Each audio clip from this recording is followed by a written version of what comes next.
జై సాయిరాం. బాబావారు మహాసమాధి కాబోతున్న కొన్ని రోజుల ముందు బాబా చాలా నీరసంగా ఉబ్బసంతో బాధపడుతున్నారండి. అప్పుడు రసానే సాయిని ఇలా అడిగాడు, బాబా మీరు చనిపోతే మిమ్మల్ని గురువుగా భావించినటువంటి మా గతి ఏమవుతుంది? మాకు బ్రహ్మజ్ఞానం ఎలా కలుగుతుంది? మేము ఏ విధంగా ఉద్ధరించబడతాము? మాకు సందేహాలు సంశయాలు ఎలా తీరుతాయి బాబా? మాకు మోక్షం ఎలా కలుగుతుంది బాబా అని అడిగాడండి. అప్పుడు బాబాగారు చిరునవ్వు నవ్వుతూ ఆత్మానందభరితుడైనటువంటి అపూర్వమైన అద్భుత సందేశాన్ని ఇలా చెప్పడం జరిగింది. బాబాగారు చెప్పిన మాటలు యథాతథంగా ఇప్పుడు చెప్పడం జరుగుతుంది. నేను శరీరాన్ని వదిలినా నా మాటల్ని సత్యంగా స్వీకరించండి. నా సమాధి నుండే నా ఎముకలు మీకు సమాధానాలు ఇస్తాయి. నేనే కాదు, నా సమాధి మాట్లాడుతుంది అన్నారు. నా సమాధి సంపూర్ణ శరణాగతి చేసిన వారి కోరికలు నేను తీరుస్తాను. నేనిక మీతో ఉండనని మీరేం చింతించకండి. మీ సమస్యలకు నా ఎముకలు పరిష్కారం చెబుతాయి. నన్ను శ్రద్ధతో విశ్వాసముతో ఎప్పుడూ స్మరించండి. నిస్వార్థంగా నన్ను సేవలు చేయండి. మీకు కళ్యాణం, శ్రేయస్సు, అభివృద్ధి ప్రాప్తిస్తుంది అని బాబాగారు పలికారట. మరలా ఒక్క క్షణం మౌనంలోకి వెళ్ళి ఇలా అన్నారు. ఏమని? నీవు ఏ క్షణం నన్ను తలుస్తావో ఆ క్షణమే నీ చెంతన ఉంటాను. నీవు ఎక్కడ తలుస్తావో నన్ను అక్కడే నీకు ప్రత్యక్షమవుతాను అని బాబాగారు చెప్పడం జరిగింది. ఈ విషయాన్ని కేవలం మాటలతోనే కాక రసానే అనే భక్తుడి జీవితంలో దీన్ని బాబాగారు నిరూపించారు. ఈ మహోపదేశంలో సాయి బోధ 2 రకాల సాధన తెలుపుతుంది. 1 సూక్ష్మ సాధన, 2 స్థూల సాధన, లేదా 1 స్థూల సాధన, 2 సూక్ష్మ సాధన. ఏ విధంగానైనా మనం తీసుకోవచ్చు. స్థూల సాధన ఏమంటే నీవు నా సమాధికి శరణాగతి చేయి, నీవు నా సమాధిని ఆశ్రయించు అన్నారు. నీవు నా సమాధిని సదా చింతించు, నీవు నా సమాధిని సదా ధ్యానించు. ఈ విధంగా చేస్తే నీకు రక్షణ సమాధి నుండే ప్రసాదించబడుతుంది.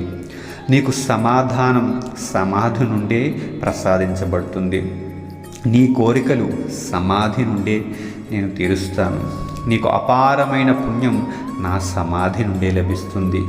ఇంకా నీకు బ్రహ్మజ్ఞానం, నీవు ఈ దేహాన్ని కాదు, దేహంలో ఉన్న చైతన్య శక్తివి అన్నటువంటి జ్ఞానం ఈ సమాధి నుండే నీకు కలుగుతుంది అని బాబాగారు చెప్పడం జరిగింది. సాయి తన సమాధినే సాధకుడికి భక్తుడికి ఆలంబనగా ఆధారంగా సాధనగా చేశాడు అంటే అతిశయోక్తి కాదండి. అందుకే సాయి స్వయంగా నా సమాధి నుండియే నేను సర్వకార్యాలు నిర్వర్తిస్తాను అని పలికారు. ఈ విషయం అబ్దుల్లా జాన్ అనే భక్తుడి ద్వారా కూడా మనకు సాయి సందేశం అందింది. 1917లో అబ్దుల్ జాన్ లేదా అబ్దుల్లా జాన్ సాయిని ఈ విధంగా ప్రశ్నించాడు. బాబా మీరు చనిపోతే ఈ వైభవం అంతా కూడా పోతుందా? భక్తులు ఇప్పటిలాగే సత్ప్రవర్తన కలిగి ఉంటారా? అప్పుడు సాయిబాబా గారు ఈ విధంగా అన్నారు. తుర్బన్హుందందా హరేన్, ఈ సమాధి నుండే నేను కర్రలతో తంతా అని బాబాగారు పలకడం జరిగింది. చెప్పడమే కాక నిజ జీవితంలో ఈ విషయాన్ని నిరూపించారు. బాబావారు 1918 అక్టోబర్ 15 మంగళవారం మధ్యాహ్నం 2:30 మహాసమాధి చెందారు. తరువాత జరిగిన లీలలను పరిశీలిస్తే ఈ సత్యాలన్నీ మనకి తెలుస్తాయి. అక్టోబర్ 16 నాడు స్కిప్ చేయకుండా పూర్తిగా వీడియో మిస్ అవ్వకుండా వినండి. ఇది మనకి మన కుటుంబానికి బాబా ఆశీస్సులను అందిస్తాయి. అక్టోబర్ 16 నాడు పండరీపురంలో ఉన్న దాసగణుకి సాయి దర్శనమిచ్చి ఇలా అన్నారట. మసీదు కూలిపోయింది, వర్తకులు నన్ను చిరాకు పెట్టారు, అందుచేత మసీదును వదిలిపెట్టేశాను. ఆ సంగతి నీకు చెప్పిపోదామని వచ్చాను. వెంటనే అక్కడికి వెళ్ళి నన్ను పూలతో కప్పు అని బాబాగారు స్వప్నంలో కనిపించి దాసుగణుకు చెప్పారు. అలాగే శ్యామ మేనమామ లక్ష్మణ్ జోషికి 16వ నాటి ఉదయం సాయి కలలో కనిపించి, త్వరగా లే జోగ్, నేను మరణించాలని అనుకుంటున్నాడు, అందుచేత అతడు రాడు, నీవు వచ్చి నాకు పూజ చేసి హారతి ఇవ్వు అని బాబాగారు స్వయంగా పలకడం జరిగింది.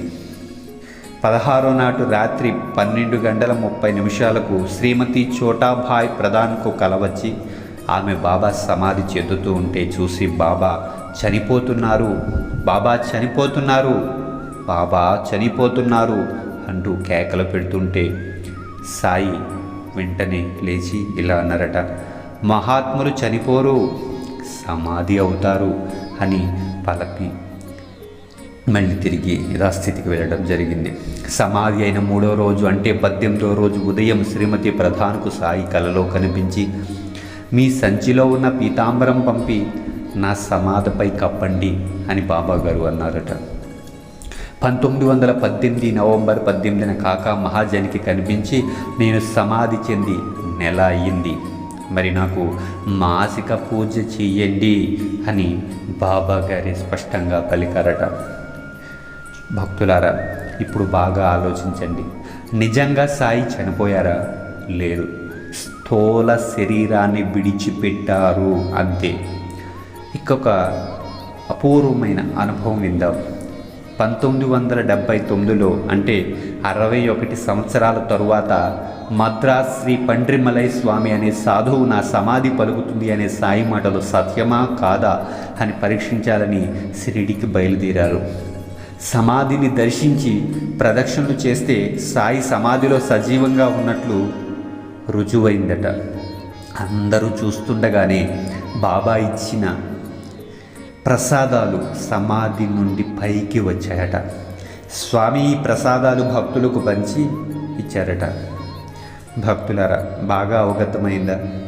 బాబా గారు శరీరాన్ని మాత్రమే విడిచిపెట్టారు, కానీ బాబా చైతన్య శక్తి స్వరూపం, శివస్వరూపం. ఆయన ఎప్పుడూ సజీవంగా అంతటా వ్యాపించి ఉన్నటువంటి పరబ్రహ్మమే. సాయి చనిపోయాడని మీరు ఎప్పుడూ భ్రాంతి పడవద్దు. మంత్రాలయ రాఘవేంద్ర స్వామి 1595 1671 ఇప్పటికీ మంత్రాలయంలో 340 సంవత్సరాలుగా సజీవంగా ఉన్నారు. వీరబ్రహ్మేంద్ర స్వామి ఇప్పటికీ బనగాలపల్లిలో 500 సంవత్సరాలుగా సజీవంగా ఉన్నారు. సాయి సమాధిలో సజీవంగా ఉన్నారు కాబట్టి ఆనాడు 100ల్లో షిరిడీలో వెళ్తే ఈనాడు లక్షల్లో షిరిడీకి వెళ్తున్నారు. ఆనాడు హారతులు ఏ విధంగా జరిగితే ఈనాడు అదే విధంగా జరుగుతున్నాయి. ఆనాడు అన్నదానం ఏ విధంగా జరిగితే ఇప్పుడు ఆ విధంగా జరుగుతుంది.